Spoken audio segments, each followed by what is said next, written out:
Hello and welcome back. I apologize for being gone so long. So much stuff in life has been happening. School, work, and a few other things has kept me busy and kept me tired. But I'm glad to be back and thought about giving a little update video of some of the stuff I've been up to outside of work and school, which thankfully I've only got about 8 classes left to get my bachelor's. So hopefully that won't be too much longer. But right now I'm actually in the process of setting up my own home lab. I bought a Dell PowerEdge T430. It's a 13th generation Dell server. We'll leave a link down in the description of the one I bought. I got it off Newegg. It is refurbished. And it's been great to use. I got Proxmox set up on it, as you can see here. So Mirkwood is what I've named the machine. Yes, there's a little bit of a Middle Earth theme with the name of our devices in our home network, as you'll see here. And I've got a couple of instances running. Minas Tirith for personal use. That's a Samba share server. Palantir is our was Seam server. And Dokeldor here is a Kali machine that I use for bug bounties, for try hack me and stuff like that. And I'm currently in the process of setting up the lab side. I got the lab firewall set up last night. I'm using pfSense. And it's the first time I've installed it and messed around with it, so it's been kind of interesting using it. And I just finished up setting a Kali machine inside the lab area. And I do have this on a separate network internally. So it's a software-defined network that I'm going to be setting up on the lab side to keep everything separate and do things with. But yeah, this has kind of been the biggest thing I've been up to here. It's been a blast kind of learning this and playing around with it, and I will leave a link to the gentleman on YouTube. Actually, I got it right open right here.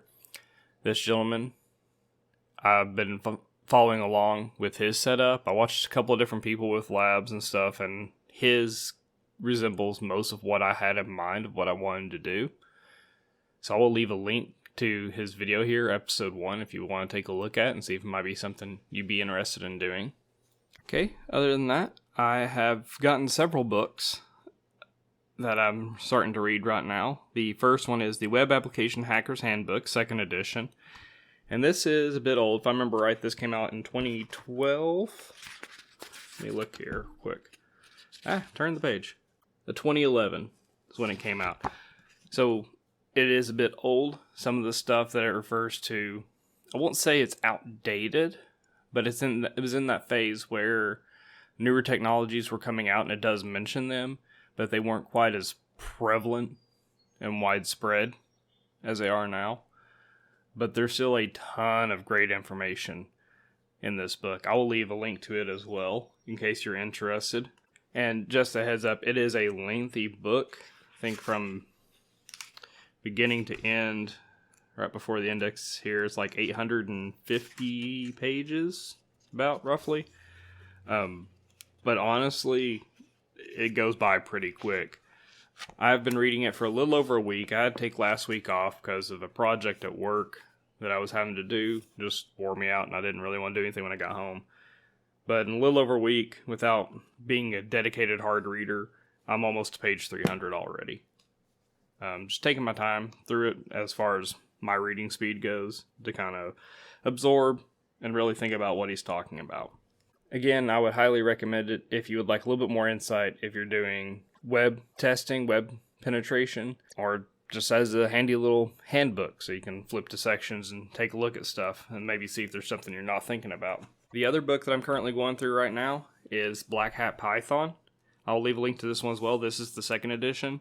I have read the 1st edition. I had only a digital copy of it, but I grabbed a physical copy of the 2nd edition, and I absolutely love this book. It goes over several things that as coding in Python over the years I've slowly learned. And I'm actually going to be doing a series going over the code examples here, talking about them, showcasing them. I've already got a repository up on my GitHub that has got the first few snippets of code that I'm going to be going over. I will be breaking it down, not making large videos, because like the chapter 2, when you first start getting into some code, it has several projects in there. I'm just going to break it up, do a few simple ones at first, and then we'll get into the second one which I just opened up to, and it's called Replacing Netcat.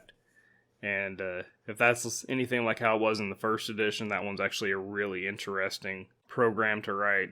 So yeah, I'm definitely looking forward to making those videos, showcasing some stuff about Python and hacking that may not have thought about before, because I am a big proponent in living off the land mentality.